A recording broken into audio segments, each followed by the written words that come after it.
Set your watches, prepare your selfies and get hella pumped as Life is Strange 2 is just a month away.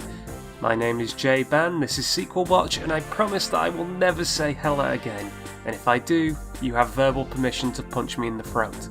This should tie in quite nicely to our Captain Spirit review, so go check that out if you haven't already. But if you have no idea what Life is Strange is, firstly, how the hell did you find this video, and secondly, let me fill you in. Life is Strange is a story-based adventure game developed by Don't Nod and published by Ubisoft.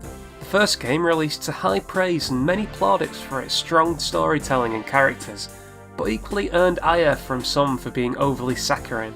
Detractors have dubbed it Tumblr the video game, and while the Stop the SJWs brigade can go fuck themselves, there are certainly some complaints to be had about the game. Earlier, I referenced the dreaded H word, and on top of that, there was even more incredibly cringeworthy dialogue, particularly in the first episode. You get the feeling that Don't Nod have never actually seen American teens talk, but can take a pretty good guess based on how they remember Saved by the Bell sounding. Indeed, they seem to have picked up on the negative feedback for the first episode's dialogue and dialed it back a bit in subsequent episodes.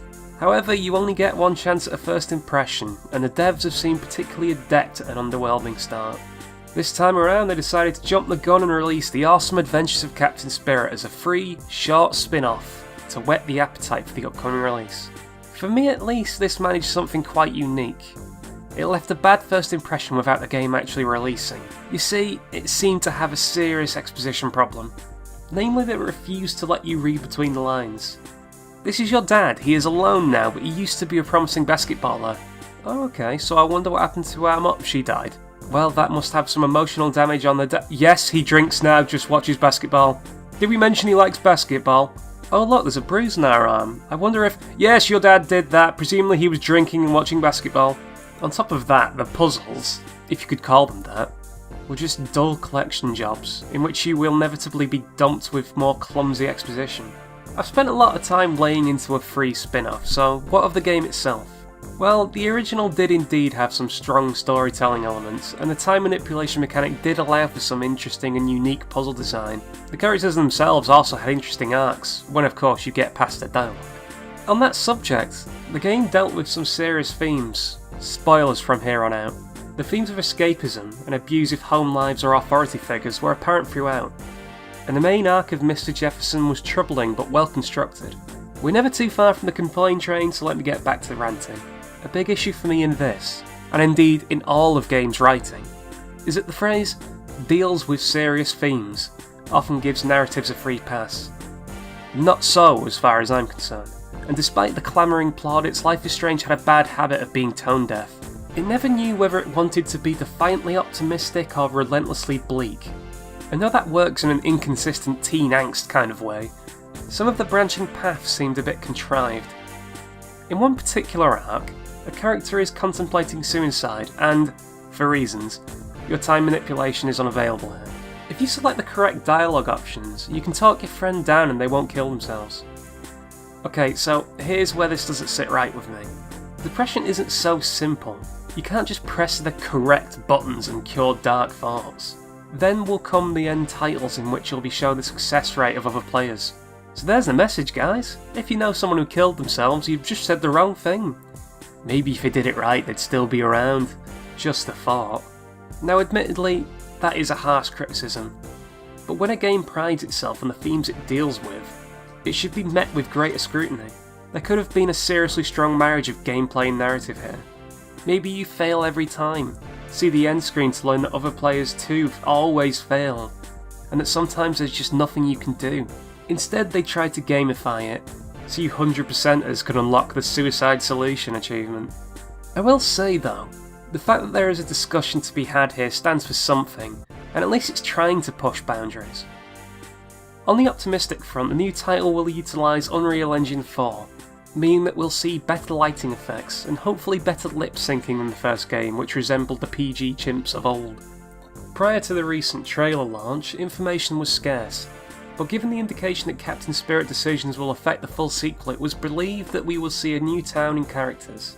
Additionally, it was speculated that the plot would follow the manslaughter of Chris Erickson's mother in a hit and run, as in Captain Spirit, Chris discovers powers by the close of the game. Thereby, it would make sense that Chris would indeed be the playable character.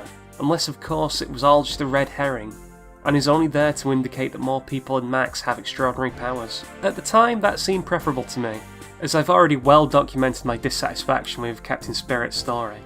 I was happy to hear, therefore, that this is most likely the case when data miners discovered that data for Life is Strange 2 is present in Captain Spirit. Specifically, information about characters called Sean and Daniel, with the former being the playable character. They were presumed to be the two neighbour children seen at the close of the game. On one hand, that's great, no more following the Earl of Exposition. On the other hand, hang on, is the only affected decision what Chris is dressed as? A new trailer has dropped this week and those pesky data miners have hit the nail on the head again, with the two neighbour brothers being the focus of the story. What have we seen now? Well, the 20 minutes of gameplay start with general coming-of-age drama and teen angst. Spotting a pattern here. More non-choices, more collectathon fare, and then the boy's dad gets shot by a police officer. Oh wow, so the plot finally shifted gears, and now our likely lads are fugitives on the run. It seems despite the early indications of playing it safe, don't nod at tackling a hot button issue. The central characters are from Mexico, you see, and I don't think the cop's itchy trigger finger is completely coincidental. It would be interesting to see if the narrative will tackle this further or look to sidestep it entirely. On the subject of being contemporary, even the dialogue seems a little more up to date, so things are looking pretty positive for the sequel. Fascinatingly, however, it seems like series fans have not taken to the changes.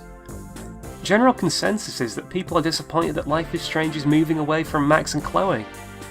You know, that story that has been neatly wrapped up already?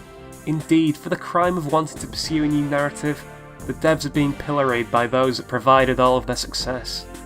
Personally, I'm actually quite interested now that the formula is being broken, if only slightly. Art should come from a place of inspiration. Something that is made because the writer felt that it was a story that absolutely had to be told, not because the yawning masses demanded something identical, blissfully unaware of what made it good in the first place. So when they are fed the same uninspired product it ages and decays before becoming tired and painful to experience. A concept known as the Simpsons effect. It's all of course speculation right now.